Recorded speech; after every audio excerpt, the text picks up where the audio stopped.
ಈಗ ಸರ್ಕಾರಿ ಜಾಗ ಗೋಮಾಳ ದೊಡ್ಡನಲ್ಲೂರಲ್ಲಿ ಗ್ರಾಮ ಹೊಸಕೋಟೆ ತಾಲೂಕಲ್ಲಿ ಸರ್ವೆ ನಂಬರ್ 10ರಲ್ಲಿ 75 ಎಕರೆ ಜಾಗ ಇರಬೇಕಿತ್ತು. ಇವತ್ತಿಗೆ 25 ಎಕರೆ ಉಳ್ಕೊಂಡಿದೆ. ಅದರಲ್ಲಿ 4-5 ಎಕರೆ ಅಕ್ಕಪಕ್ಕದವರೆಲ್ಲ ಇದರಲ್ಲಿ ಅಕ್ವೈರ್ ಮಾಡ್ಕೊಂಡಿದ್ರು. ಅದಕ್ಕೆ ಸಂಬಂಧಪಟ್ಟಂಥ ದಾಖಲೆಗಳು ಕೂಡ ನಮ್ಮ ಹತ್ರ ಇದೆ. ಆ ಗ್ರಾಮಸ್ಥರು ಬಂದು ಕರ್ನಾಟಕ ಮಹಾಜನಸೇನೆಗೆ ದೂರು ಕೊಟ್ಟಾಗ ನಾವು ಅದನ್ನು ಸಂಪೂರ್ಣವಾಗಿ ದಾಖಲೆ ಸಮೇತ ತೊಗೊಂಡಾಗ ನಾವು ಅದನ್ನು ಕಾನೂನುಬದ್ಧವಾಗಿ ಮಾನ್ಯ ದಂಡಾಧಿಕಾರಿಗಳಿಗೆ ದೂರು ಕೊಟ್ಟಿದ್ವಿ.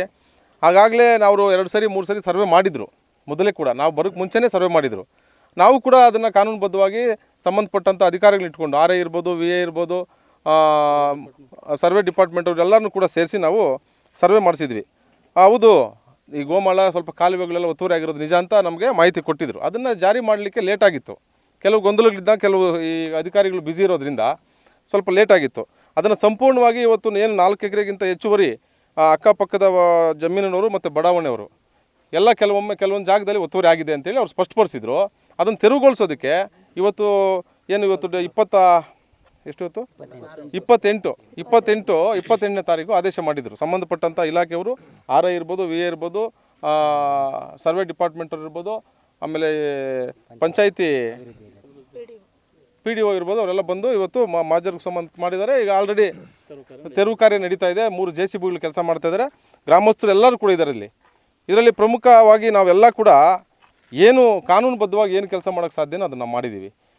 ಅದೇ ರೀತಿಯಾಗಿ ಇವತ್ತು ಸಂಪೂರ್ಣವಾಗಿ ನಾವು ಇವತ್ತು ಏನು ತೆರವುಗೊಳಿಸೋ ಕಾರ್ಯಕ್ರಮದಲ್ಲಿ ನಾವು ಅಧಿಕಾರಿಗಳು ಕೂಡ ನಮ್ಮ ಜೊತೆ ಪ್ರಾಮಾಣಿಕವಾಗಿ ಕೆಲಸ ಮಾಡಿ ಇವತ್ತು ನ್ಯಾಯ ಕೊಡಿಸಿದ್ದಾರೆ.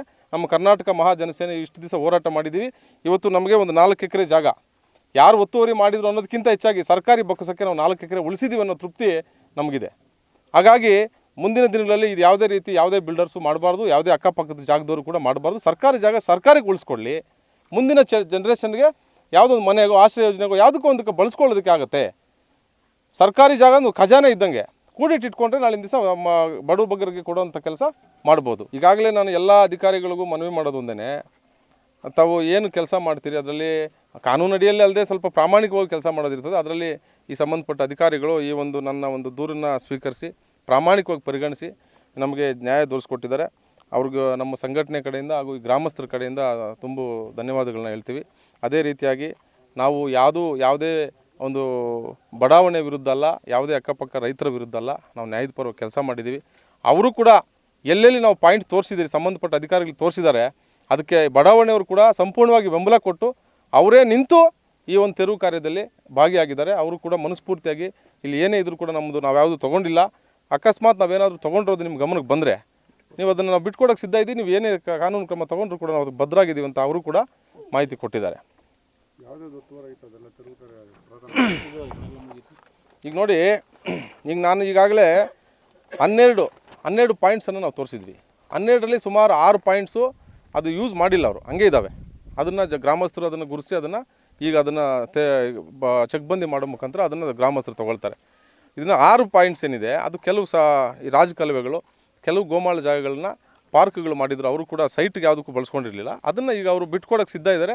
ಈ ಗ್ರಾಮಸ್ಥರೆಲ್ಲ ಅದನ್ನು ಅವ್ರ ಜೊತೆ ಮಾತಾಡಿ ಆ ಪಾರ್ಕ್ ಇದ್ದರೆ ಒಳ್ಳೆಯದು ಅನ್ನೋದಾದ ಅವರು ತೀರ್ಮಾನ ಮಾಡಿದ್ರೆ ನನ್ನ ಮುಗೀತದೆ. ಯಾಕಂದರೆ ನಾವು ಒಂದು ಸಂಘಟನೆ ಅಂತ ಒಂದು ಕಾರ್ಯಕ್ಕೆ ಒಂದು ಕೆಲಸಕ್ಕೆ ಕೈ ಹಾಕಿದಾಗ ಗ್ರಾಮಸ್ಥರ ಸಹಕಾರನೂ ಮುಖ್ಯ.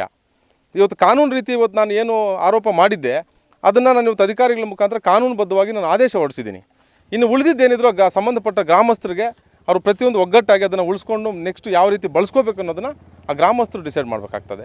ಹಾಗಾಗಿ ಕರ್ನಾಟಕ ಮಹಾಜನಸೇನೆ ಈ ಒಂದು ಹೋರಾಟದಲ್ಲಿ 100% ಪ್ರಾಮಾಣಿಕವಾಗಿ ಕೆಲಸ ಮಾಡಿ ನಾವು ಜಯವನ್ನು ಸಾಧಿಸಿದ್ದೀವಿ. ಅದೇ ರೀತಿಯಾಗಿ ಮುಂದಿನ ದಿನಗಳಲ್ಲೂ ಕೂಡ ಬೇರೆ ಈ ರೀತಿ ಯಾವುದೇ ಬಡಾವಣೆ ಇರ್ಬೋದು, ಯಾವುದೇ ಒಂದು ಸರ್ಕಾರಿ ಒತ್ತುವರಿ ಯಾರು ಅಧಿಕಾರಿಗಳು ಮಾಡಿದ್ರು ಸರಿ, ಯಾವುದೇ ರಾಜಕಾರಣಿಗಳು ಮಾಡಿದ್ರು ಸರಿ, ನಾವು ಪ್ರಾಮಾಣಿಕವಾಗಿ ಅದಕ್ಕೆ ಮುನ್ನೆಜ್ಜೆ ಹಾಕಿ ಸರ್ಕಾರಿ ಜಾಗವನ್ನು ಸರ್ಕಾರಕ್ಕೆ ಉಳಿಸೋದ್ರಲ್ಲಿ ನಾವು ಎರಡನೇ ಮಾತೇ ಇಲ್ಲ. ಪ್ರಾಮಾಣಿಕವಾಗಿ ಕೆಲಸ ಮಾಡ್ತೀವಿ. ಸಾರ್ವಜನಿಕರು ಕೂಡ ನನಗೆ ಸಹಕಾರ ಕೊಡಬೇಕು, ನನಗೆ ಬೆಂಬಲವಾಗಿ ನಿಲ್ಲಬೇಕು ಅಂತೇಳಿ ನಾನು ಈ ಮೂಲಕ ತಿಳಿಸ್ತಾ ಇದ್ದೀನಿ. ಇವತ್ತಿನ ದಿನ ಏನಂದರೆ ಒಂದು ದೊಡ್ಡನಲ್ಲೂರಳ್ಳಿಯಲ್ಲಿ ಇವತ್ತಿನ ದಿನ ಸುವರ್ಣ ಅವಕಾಶ ಸಿಕ್ಕಿದೆ ನಮಗೆ. ಹೇಳ್ಬೇಕಂದ್ರೆ 40-50 ವರ್ಷಗಳಿಂದ ಹಿಂದುಳಿದಂಥ ಜನಾಂಗದಲ್ಲಿ ಇದ್ಕೊಂಡು ನಮಗೆ ಸರ್ಕಾರಿ ಸವಲತ್ತುಗಳನ್ನ ಯಾರೂ ಪಡ್ಕೊಳ್ಳೋಕ್ಕೆ ಆಗಲಿಲ್ಲ. ನಾವು ಆ್ಯಕ್ಚುಲಿ ಹೇಳ್ಬೇಕಂದ್ರೆ ಇವತ್ತಿನ ದಿನ ನಾವು ಪ್ರಪ್ರಥಮವಾಗಿ ಹೇಳ್ಬೇಕಂದ್ರೆ ತುಂಬ ಧನ್ಯವಾದಗಳು ಹೇಳಬೇಕಾಗುತ್ತೆ. ಯಾರಿಗೆ?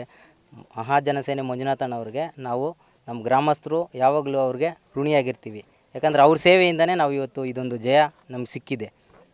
100ಕ್ಕೆ 100 ನಮ್ಗೆ ಜಯ ಸಿಕ್ಕಿದೆ. ಮತ್ತು ನಮ್ಮ ಜನಾಂಗನ ಇವತ್ತು ತಾಲೂಕು ಮಟ್ಟದಲ್ಲಿ ಗುರುತಿಸ್ಬೇಕಂದ್ರೆ ಅವರೇ ಕಾರಣ. ನಾವು ಇದರಲ್ಲಿ ಬಹುತೇಕವಾಗಿ ನಮಗೆ ಏನು ನಮ್ಮ ಸೆಕ್ರೆಟ್ರಿ ಆಗಿರ್ಬೋದು ಸಿದ್ದೇಶ್ ಅವರು, ಮತ್ತು ನಮ್ಮ ಆರ್ ಐ ಮೇಡಮ್ ಲಕ್ಷ್ಮೀ ಮೇಡಮ್ನವ್ರು ಆಗಿರ್ಬೋದು, ಮತ್ತು ನಮ್ಮ ತಾಲೂಕು ದಂಡಾಧಿಕಾರಿಗಳಾಗಿರ್ತಂಥ ಸೋಮಶೇಖರ್ ಸರ್ ಆಗಿರ್ಬೋದು, ಪೂರ್ಣ ಬೆಂಬಲ ಕೊಟ್ಟು ಇವತ್ತು ನಮಗೆ ಒತ್ತುವರಿಗೆ ಆದೇಶ ಮಾಡಿದ್ದಾರೆ. ಮುಂದಿನ ದಿನಗಳಲ್ಲಿ ಇದನ್ನ ಆಶ್ರಯಕ್ಕೆ ಇನ್ನೊಂದು ಅನುಕೂಲ ಮಾಡಿಕೊಡ್ತಾರೆ ಅಂತ ಹೇಳಿ ಭರವಸೆನೂ ಕೊಟ್ಟಿದ್ದಾರೆ.